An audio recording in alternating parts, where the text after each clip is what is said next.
Les intervenantes à la petite enfance, elles aiment leur métier.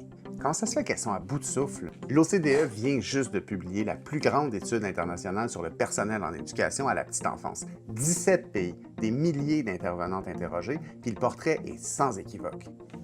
Il y a plus de 80 du personnel qui se dit satisfait de son travail. Elles adorent les enfants, elles croient en leur mission, mais la majorité se dit insatisfaite de son salaire et moins d'un tiers se sent valorisé par la société. Ça vient créer un cercle vicieux. La pénurie de personnel génère plus de stress, le stress pousse les travailleuses à quitter le domaine, puis ça vient aggraver la pénurie. En Allemagne, il y a plus de 75 du personnel qui déclare souffrir de stress lié au travail. Au Québec, c'est plus de 20 des CPE qui échouent aux évaluations de qualité. Les formations accélérées pour combler les postes rapidement, ça risque d'affaiblir le réseau à long terme.